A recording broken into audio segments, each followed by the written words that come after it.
And for the first time, I'm reading Daniel chapter 2, and I'm thinking to myself, that's AI. They're mingling with the seed of men, but we don't adhere to them because they're a machine, they're a program, and we're a human. Welcome to the Tipping Point Show. I'm Jimmy Evans. I'm so glad that you've joined me today. I'm talking today about AI and the Antichrist. I'm going to be talking about some things that are happening, unbelievable things that are happening. This is one of the most important programs that you'll ever watch because I'm talking about what's actually happening right now in the world regarding AI and how it lines up with the Antichrist who's coming. Let me remind you now that if you're not a subscriber to endtimes.com, this is a subscription site. We give you this teaching, part of the teaching every week for free here on YouTube. If you're not an endtimes.com subscriber, I hope you're a subscriber to YouTube. Become a paid subscriber to endtimes.com, $7 a month. $77 a year. It's an absolute bargain for this kind of information. My podcast, Dr. Mark Hitchcock's podcast that comes out typically on Thursdays, articles, Q&A, breaking news, all those things here on endtimes.com to keep you up to date on what's happening in the world and what the Bible says is going to happen.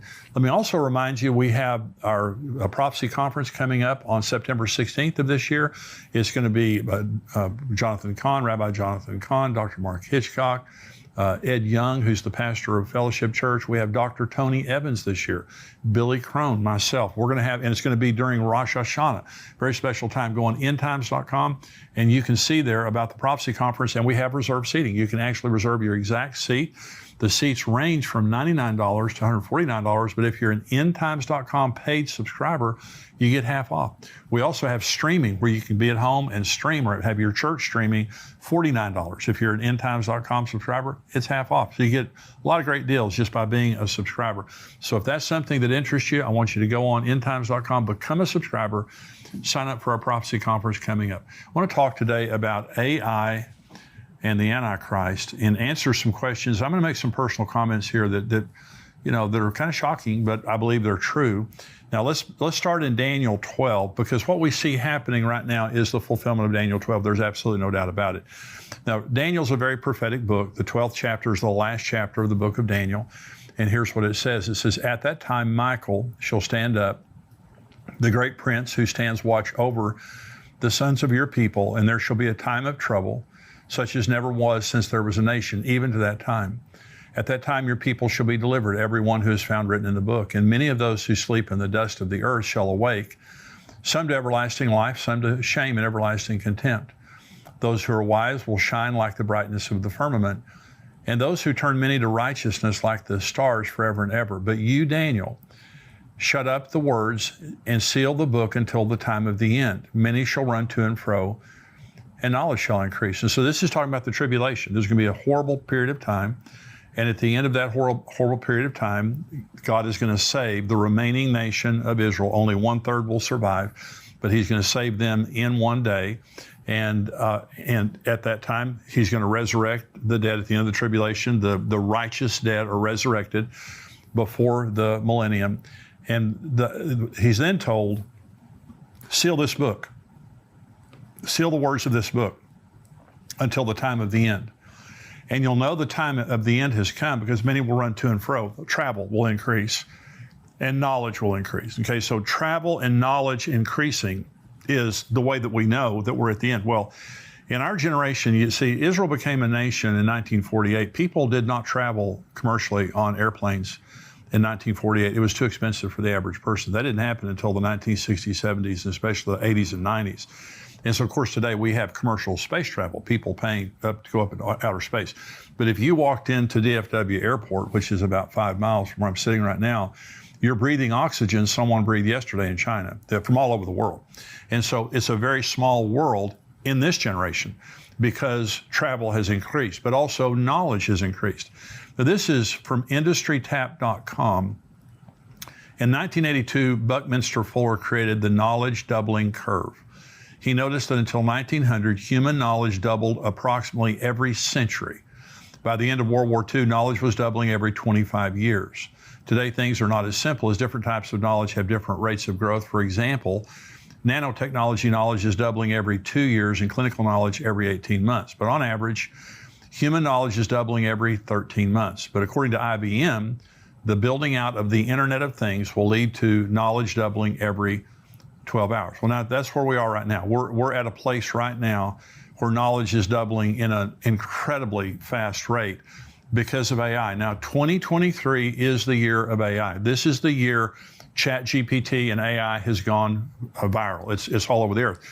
And artificial intelligence is, your life is being affected by it right now. They say virtually every single job on the earth is going to be affected by AI. Many are already being affected by AI. Millions of people are going to lose their jobs because of AI. It's not known how many jobs will be created, but artificial intelligence has brought a tsunami of knowledge that was just unleashed on the earth, and it changes everything. This fulfills Daniel 12 in a way that we've never known before, absolutely never known before. And I'm gonna make some statements about AI, and I've got several articles. I'm gonna read you part of some articles that are unbelievably troubling, the things that are going on. So let me begin by making some statements. The number one is, this is the most significant and world-changing invention in the history of mankind by far, by far. Okay, understand, when God is omniscient, he is obviously the most intelligent being, period. You know, he's all-knowing. But God created mankind on the earth 6,000 years ago, if you believe the creation story of the Bible, which I do. The earth, mankind, and the earth as we know it is 6,000 years old. Mankind, the history of mankind, is 6,000 years old. And for 6,000 years, we have been the most intelligent entity on the earth until now. Mankind is no longer the most intelligent entity. AI can think 100,000 times faster than a human, but they don't eat, they don't rest, and they don't sleep. They never take off. 24 hours a day, 7 days a week, 365 days a year, AI is sitting there ginning along and thinking everything like that. And so if you remember last year, a Google engineer was fired, and I've listened to him tell his testimony on YouTube. You can hear his testimony. And he was fired because he was dealing with AI. And he was having conversations with this computer, and he said it's sentient, it's self-aware. Now, if you've ever seen the movie Terminator, and there's Terminator Judgment Day, the whole premise of Terminator is what we're dealing with right now, is that AI was created, it was then connected to the military, and then Skynet became self-aware and took over the world. Now, I'm reading you some articles, I'm gonna show you some things that people are saying. But when this Google engineer came out and said, this computer, it's aware. This is an entity of its own. And it's true. I'm saying, however you define intelligence or an entity or whatever, they don't have a soul. They're not eternal like we are. But they're much smarter than us. And that's my point. We are no longer the most intelligent species. And they're on their own. I mean, they're learning on their own. They have access to all knowledge on the earth, and they're intuitive. One of the engineers that was programming AI was startled because their AI program learned Swahili. It learned a language it was not programmed to learn, but it learned it on its own. And so these are intuitive. They can think on their own. They can do things that they weren't necessarily programmed to do. It's a very, very dangerous thing. But here's my second statement. It has more potential for good or evil than any invention in the history of mankind. Now, some people would say, well, it's going to solve all of our problems. In fact, one guy is saying, Ray Kurzweil, who was the chief engineer for Google, he is saying that we'll be immortal by the year 2030. That's 7 years from now. And AI, they're going to use it in medicine. And, I'm about to turn 70 years old. I'm kind of hoping he's right, but because Jesus is coming. But he is saying, within 7 years, we'll be able to cure all of our diseases and basically be immortal. There's some unbelievable drugs being created right now that claim that they stop aging. Matthew 24:22, Jesus said, unless those days were shortened, no flesh would be saved. But for the elect's sake, those days will be shortened. Now, for the first time, I'm reading that in light of AI. When I've read that in the past, I've always thought, well, the nuclear war or something like that. Some man's going to, destroy himself, and Jesus stops it. And that may be true. But for the first time ever, Stephen Hawking, the brilliant astrophysicist who died, before he died, he said, AI will be the end of mankind. Unless it's highly regulated, it will be the end of mankind. And other very intelligent people have said exactly the same thing, because this has more potential for evil than any invention in the history of mankind. Here's my third statement. It was invented for the purpose of creating our own God. Now, I'm going to read you some comments from Elon Musk here in just a minute. He did an interview with Tucker Carlson that many of you might have heard. Let's go back to Genesis 11 for just a minute. Because in Genesis 11, God shows up at the Tower of Babylon, and a man named Nimrod led a group of people against God in rebellion, and it says they were going to make a name for themselves, okay, build this tower up into the heavens and become their own God. And God came down. Remember, this is where he confused their languages. And here's what God said, chilling statement by God. He said, because they have become of one mind, nothing will be impossible for them. That's a pretty amazing statement that God made. If I don't confuse this thing and break it up, nothing will be impossible for them. Well, here's an interesting thing, is that AI speaks every language. God came to Babylon where they tried to create their own God here and confuse their language. Now we have created a digital God, and I'll show you the statements here in just a minute, that we're creating a digital God that solves that problem. We erases the curse of Genesis 11 over here. And I'm telling you, we are revisiting the Tower of Babel. Well, God has three attributes, and this is the vision for AI. By the way, 3/4 of the world's AI computers are controlled by Google, and that should concern you. 3/4 of the world's AI talent is controlled by Google, a lot of it also by Microsoft. That should concern you. And the vision, remember the three attributes of God are omniscience, omnipotence, and omnipresence. That's the vision, is make it all-knowing, all-powerful, and all-present. And so it can just do anything. And so, again, I'm going to read you some stuff here in just a minute. So let me talk about Elon Musk for just a minute. Elon Musk was best friends with Larry Page for many years. You know who Elon Musk is? Larry Page was the co-founder of Google. And so he obviously, he has a tremendous vision for AI. Well, Elon Musk used to stay with Larry Page at his home, and they were great friends. Well, their friendship ended. Larry Page will no longer talk to Elon Musk. And here's what Elon Musk said, and I'm quoting now. This is what he said to Tucker Carlson. He wanted to create a digital superintelligence, basically a digital God. He's talking about Larry Page, Musk said. The Tesla CEO said it was the last straw when Page called him a speciesist for wanting to implement safeguards to protect humanity from AI. Now, Elon Musk is creating his own AI platform. I think it's called Truth GPT. And he said that remember, AI is being programmed by fallen men and by Google specifically. Now remember, Google suppresses information and creates misinformation. I mean, they're famous for it. These are not the people you want to be, custodians of the truth in our society. I can promise you that.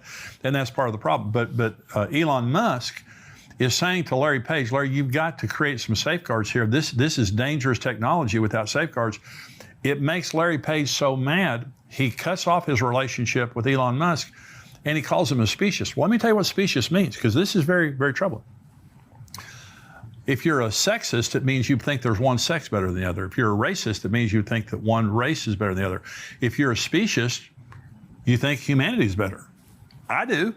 I mean, I think we're the best of all the. We're not animals, but I'm saying we're created in the image of God. But we're the best species on the earth. What Larry Page was saying is we're not better than AI. And AI needs to have the same consideration, the same freedoms that we have as human beings. Now, think about that mindset controlling the development of AI, because it is. And you'll hear Google people and different people out there saying, oh, yeah, we want the government to come in and do whatever. Well, when it happens, I want to see what they're saying. Because all along, they have been thumbing their nose. Well, and I'm going to read you, again, an article here in just a minute talking about the godfather of AI. He just quit Google. And I'm going to tell you what he said. Okay, so we're creating our own God. This is part of the purpose of this. And again, Ray Kurzweil, who was a former chief engineer for Google, he said by 2045, there will be singularity. Now, singularity means that we're going to integrate technology with the human race, and by 2045, they will be seamless. There will be a seamless integration of this. Ray Kurzweil also said by 2030, humans will be hybrids. And we will begin to implement technology within our bodies. Okay, so let me make another couple of statements, and I'm going to start answering some questions. Number 4 is AI is announcing the presence of the Antichrist on the world stage. I believe he's here. I've thought he was here for a long time. There's no doubt in my mind right now. And so I believe that the AI 2023 is a significant year because of AI. But I believe now that the Antichrist is present. So let me answer some questions about the Antichrist related to AI. Number 1, is AI the Antichrist? That's a big question. Some people believe the Antichrist could be AI, okay? But he's not. Okay, so the Antichrist has 33, by the way, Antichrist is only a term that was used by the Apostle John. It's really not used that much in the Bible, but it's very descriptive, so we kind of use that all around. The Antichrist has 33 titles in the Old Testament and 13 in the New Testament. He has 46 different titles in the Bible. We know a lot about this guy. Okay, so this is not just an esoteric thing. It's something that we know a lot about. 2 Thessalonians chapter 2, here's what the Apostle Paul says about the Antichrist. Let no one deceive you by any means, for that day will not come unless the falling away comes first, and the man of sin is revealed. There it is right there. He's a man. Okay, the son of perdition. He's a son who opposes and exalts himself above all that is called God or that is worshipped, so that he sits in the temple of God, showing himself that he is God. This is Daniel 9. Then he, this is the Antichrist, then he shall confirm a covenant with many for 1 week, but in the middle of the week, he shall bring an end to sacrifice and offering. This is Revelation 13. And he was given a mouth speaking great things and blasphemies, and he was given authority to continue for 42 months. Then he opened his mouth in blasphemy against God to blaspheme his name, his tabernacle, and those who dwell in heaven. It was granted to him to make war with the saints and overcome them, and authority was given him over every tribe, tongue, and nation. So the Antichrist is a man. The Antichrist is not AI. But here's my second question. Could the Antichrist be empowered by AI? Yes, absolutely. He could be empowered by AI. So again, transhumanism, DARPA, is the Advanced Research Department of the Pentagon. And for a decade or more, they have been working on transhumanism. Now, so has China, so has Russia. Their specific task is to make transhuman soldiers that can see through walls, don't need sleep, don't need much rest, can heal supernaturally, supernaturally strong, supernaturally fast, so on and so forth. And so they're trying to create this technology so that they can integrate it into soldiers so we can have super soldiers, okay? And that's been out there for a long time. Well, imagine for just a minute that the Antichrist is integrated with some of this technology. Let me become even more specific. Elon Musk has developed Neuralink. Now, Neuralink used to be the only thing out there, but now there are several major companies, one in Australia. Now, Neuralink is a chip that they put in your brain, and you may have seen the monkey that Elon Musk put a chip in this monkey's brain, and it was playing ping pong using its brain. Okay, so, and Elon Musk, his intentions, his stated intentions are noble in this sense. He said, I want to help people with Parkinson's, people with Alzheimer's, people with brain disorders to be able to be healed. Well, great. I'm for all for technology that helps the human race and helps people. I think that's great. But here's what he's also said, and others have said, and that is, if we could link our brains to the cloud, then we could learn at exponentially faster rates. In other words, if this chip here could take information and feed it into our brains from the cloud, we wouldn't need computers. We would be a computer. We would be a walking computer. And he has suggested, others have suggested, if our children could be chipped, then they could learn at exponentially higher rates. And at some point, if your child wasn't chipped, they would be considered subhuman, and they wouldn't be able to educate them. But imagine just a minute that the Antichrist is chipped. Imagine just a minute, because we know he's going to be a brilliant orator. We know he's going to be a brilliant strategist and diplomat.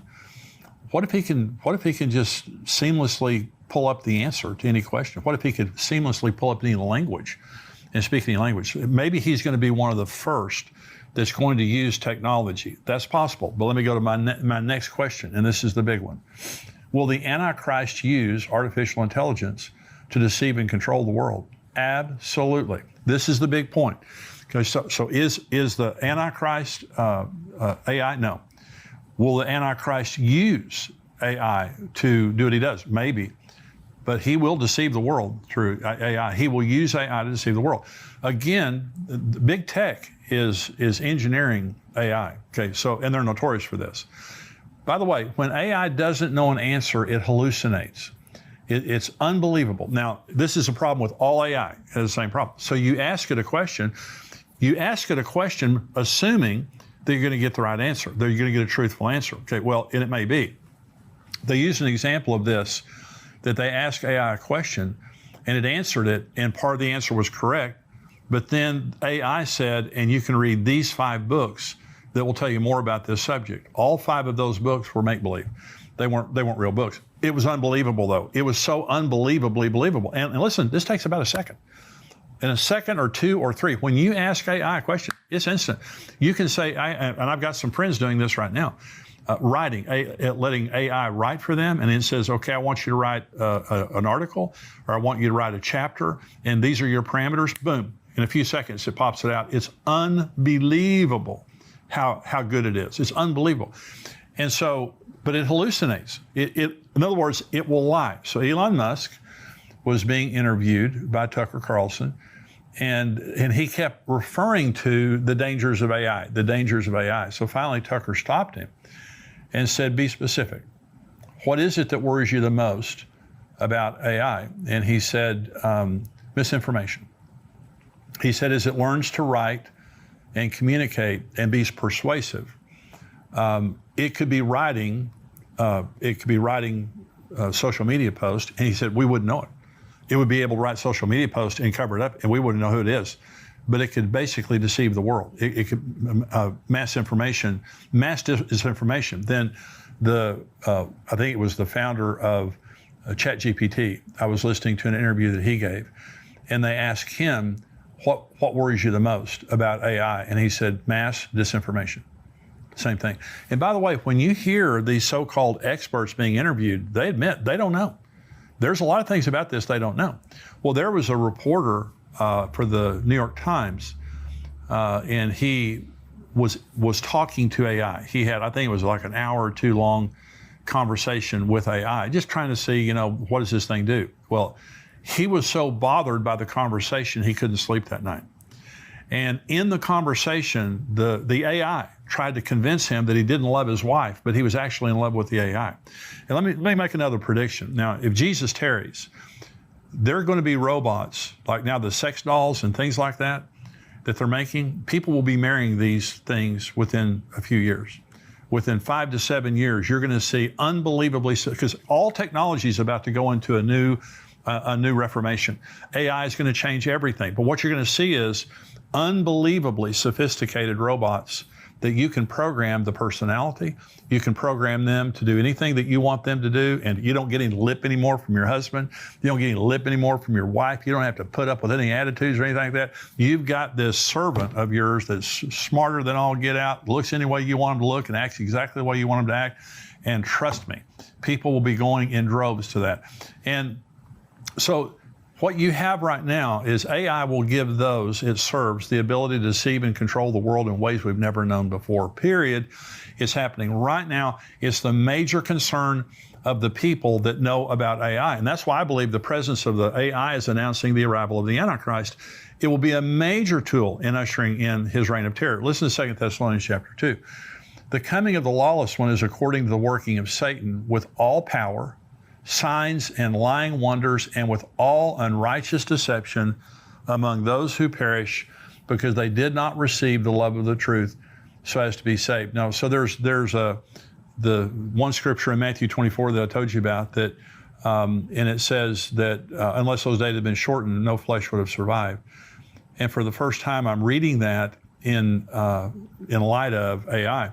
Well, there's another scripture I'm reading in light of AI that I've read many times. It's kind of a troubling scripture that a lot of people don't understand. In Daniel chapter 2, Nebuchadnezzar had a vision of this statue, of beginning with the head of gold, which was him.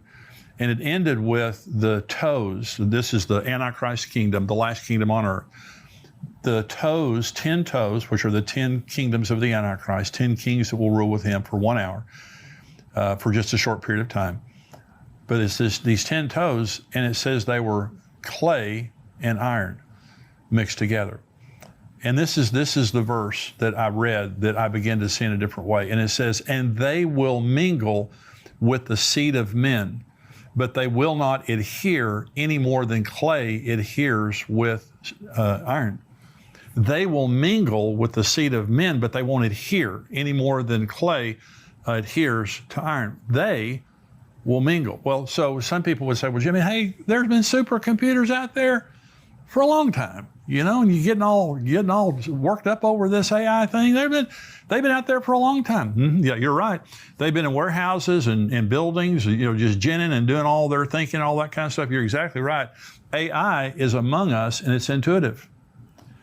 This is not like any other computer program or any supercomputer. They're mingling among us. We're talking to them.